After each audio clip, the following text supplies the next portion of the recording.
boa noite. Meu nome é Amanda Costa, eu sou aluna de Medicina do terceiro período da Unifacisa e hoje eu vim ministrar uma aula acerca de necrose.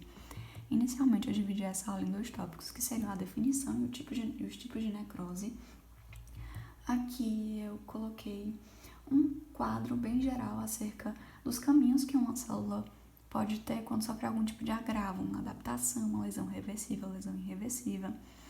Eu coloquei um link do YouTube que aborda as diferenças de necrose e apoptose, mas aqui foi um quadro mais geral, só de ilustração, basicamente, para ser rapidinho também. Aqui eu trago as causas que podem levar a uma lesão e o que influencia essa lesão, sabe? Essa lesão ser mais grave, essa lesão ser menos grave. Enfim, a principal causa de lesão é a hipóxia, que é a diminuição do oxigênio. E essa diminuição do oxigênio está inteiramente relacionada com a diminuição do ATP, porque o ATP ele é o responsável pela respiração aeróbica, fosforilação oxidativa, cadeia transportadora de elétron, aquela conversa toda de bioquímica. E quando eu não tenho esse ATP, eu vou acabar sendo encaminhada para uma respiração anaeróbica, que vai aumentar a produção de ácido lático. Esse aumento de ácido lático vai alterar o pH interno. Esse pouco ATP produzido, ele vai interferir na permeabilidade da membrana, porque não vou ter o funcionamento devido das bombas que tem na membrana para manter essa homeostase. Então, essa homeostase interna ela é toda lesionada, digamos assim. E essa lesão, ela é diretamente influenciada pelo tipo de célula, né, o tecido afetado, a intensidade, a duração.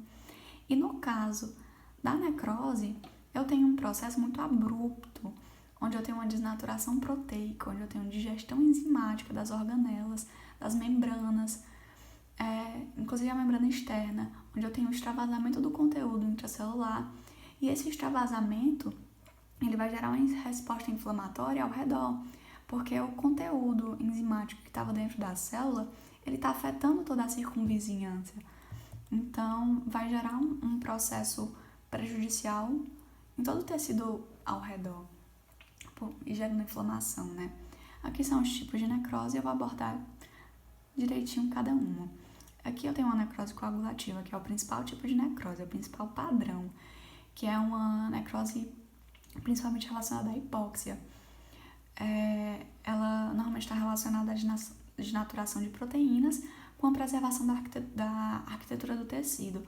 Ou seja, o tecido ele permanece firme, rígido, diferente da necrose liquefativa que a gente vai ver no próximo slide. Esse tipo de necrose coagulativa ele tem dois padrões, o hemorrágico e o pálido. O hemorrágico acontece no pulmão, por exemplo, quando o sangue chega, ele não sai, ele fica coagulado ali e dá esse padrão vermelho, que é o subtipo hemorrágico. No caso da necrose coagulativa pálida, que acontece muito no miocárdio, ela não chega sangue, então aquilo ali fica pálido, fica meio esbranquiçado.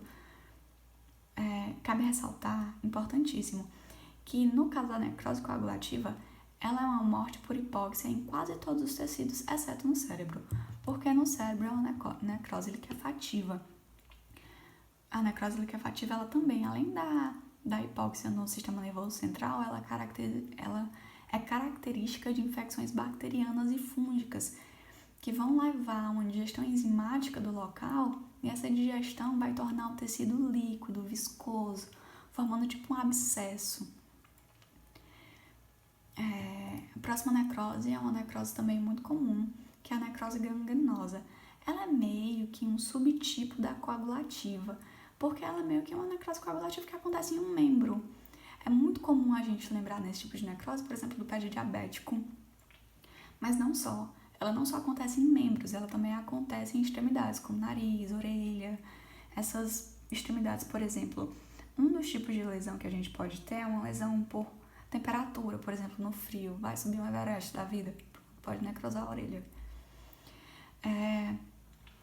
Esse tipo de necrose gangrenosa, ela tem três subtipos. Ela tem a seca, ela tem a úmida e ela tem a gasosa.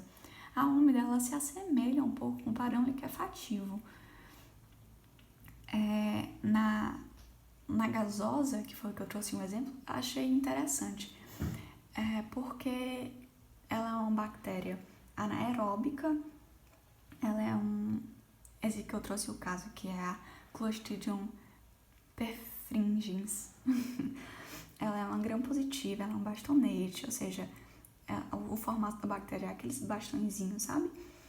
Ela produz esporos e ela é uma bactéria anaeróbica. Então, por exemplo, lesões superficiais normalmente não vai ter tantos agravos, porque está em contato direto com oxigênio, né? Você lava a mão e tal. Então não tem muito problema porque ela é uma bactéria anaeróbica. Mas ela é comum, às vezes, em cirurgias. E ela é um problema sério, assim. É uma bactéria gram-positiva. Não lembro se eu já falei disso.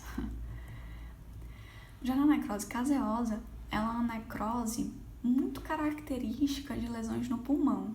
É necrose caseosa, pá, lesão tuberculosa, pulmão, fechou. Ela é uma necrose de aparência muito específica. Ela tem uma textura meio macia, friável por conta dessa cor meio esbranquiçada e meio que vários furinhos, assim, semelhante a um queijo. Essa necrose, né, por conta da tuberculose, é impossível não vincular com a Mycobacterium tuberculosis, que é a bactéria responsável pela tuberculose. No caso da Mycobacterium, ela é um bacilo gram-positivo. Ela, no teste, né, quando você vai fazer o teste para ver se tem essa bactéria, é um teste cutâneo, e nele a gente usa a coloração álcool ácido resistente, porque essa bactéria, ela é ácido-base, ela não reage, sabe? No padrão de coloração que a gente normalmente usa para classificar as grãs positivas e negativas. Vale ressaltar também, linkando um pouco com o imuno, a questão da vacina BCG, que é o que protege, dá uma proteção a mais acerca da tuberculose.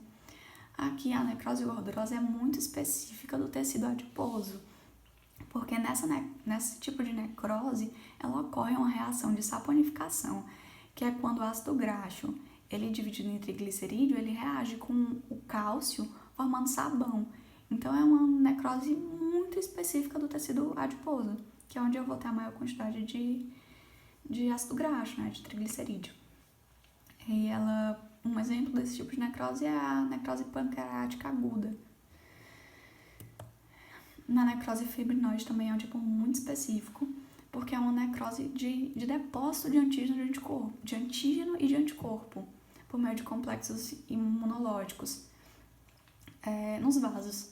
Então, esses depósitos de imunocomplexo, combinado com fibrina, ele vai gerar esse padrão, sabe, de necrose, essa aparência meio amórfica, um rosa meio brilhante, que é conhecido como fibrinoide. E essa é uma espécie de trombose que pode acontecer nos vasos. Pode ser uma consequência, uma causa da trombose, quer dizer, essa reação com o anticorpo e a fibrina. E é isso.